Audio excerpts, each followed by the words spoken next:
Hello students, आइए एक और टॉपिक डिस्कस करते हैं। टॉपिक है संगीत रत्नाकर ग्रंथ परिचय।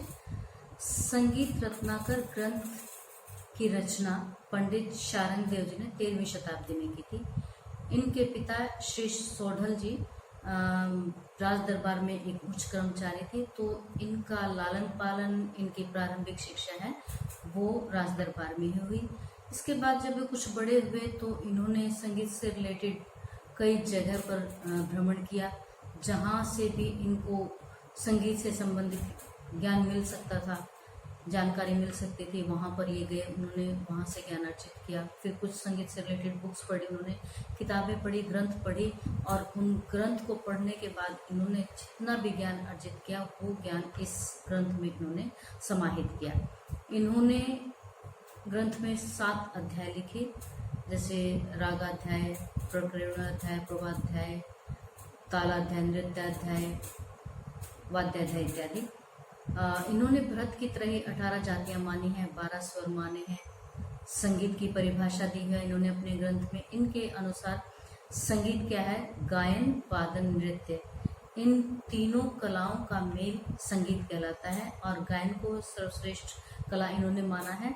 और संगीत के 2 प्रकार इन्होंने बताए हैं, एक देशी संगीत, दूसरा मार्गी संगीत। मार्गी संगीत मोक्ष प्राप्ति के लिए प्रयोग किया जाता था। प्राचीन समय में ऋषि मुनि मोक्ष प्राप्ति के लिए इस संगीत की आराधना और साधना किया करते थे, क्योंकि ये संगीत बहुत ही मुश्किल होता है, आम इंसान के समझ से परे होता है, और इसके जो नियम होते हैं वो कठिन होते हैं। और दूसरा है जो देशी संगीत है वो आम जनता के लिए होता है, लोगों के मनोरंजन के लिए होता है, इसलिए ये इसमें इतने नियम नहीं होते। कोई भी कलाकार अपनी इच्छा से जो सुनने में और गाने में अच्छा लगे उस संगीत में परिवर्तन कर सकता है, समय के अनुसार उसमें परिवर्तन किए जा सकते हैं।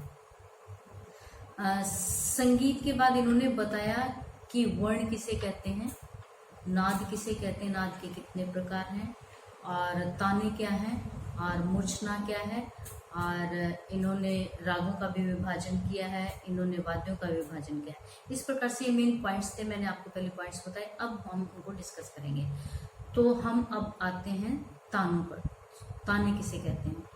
ताने चाहे कोई अलंकार है, जब अलंकार को हम फास्टली गाएं बजाएंगे तो ताने कहलाएंगे, या फिर आप कोई भी स्वर हैं, 2 या 2 से अधिक स्वरों को जब हम फास्टली गाएं बजाएंगे तो वो ताने कहलाती हैं। जैसे फॉर एग्जांपल एक सिंपल अलंकार है, सा रे गा मा पा धा नी सा, सा नी धा पा मा गा रे सा। इसी को जब हम फास्टली गाएं बजाएंगे तो तान कहलाएगी। सा सा रे गा मा पा धा नी सा, सा नी धा पा मा गा रे सा, सा रे गा मा पा मा पा धा नी गा नी सा, सा रे धा पा धा पा मा गा रे सा, सा गा रे मा गा पा मा धा, इस टाइप से तो ताने कहलाती हैं। और नाद एक वो सूक्ष्म ध्वनि और संगीत उपयोगी ध्वनि नाद कहलाती है। नाद के 2 प्रकार हैं, आहत नाद और अनाहत नाद। मूर्छना, मूर्छना किसे कहेंगे? 7 स्वरों का क्रमानुसार समूह, उसका आरोह और अवरोह करना मूर्छना कहलाता है। मूर्छना ग्राम पर आश्रित होती है, और 1 ग्राम में 7 मूर्छनाएं बनती हैं। इस प्रकार से कुल 3 ग्राम हैं, षडज ग्राम, मध्यम ग्राम और गंधार ग्राम। तो गंधार ग्राम आजकल लुप्त हो चुका है, इसलिए कुल 2 ही ग्राम बचते हैं, तो उन दोनों ग्रामों की कुल 14 मूर्छनाएं बनती हैं।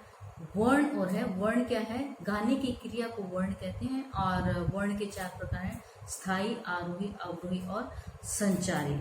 और इसी प्रकार से इन्होंने रागों को भी वर्गीकृत किया है, रागों का विभाजन किया है। इन्होंने रागों को 10 भागों में विभाजित किया है, जैसे रागांग, उपांग, क्रियांग, इस टाइप से।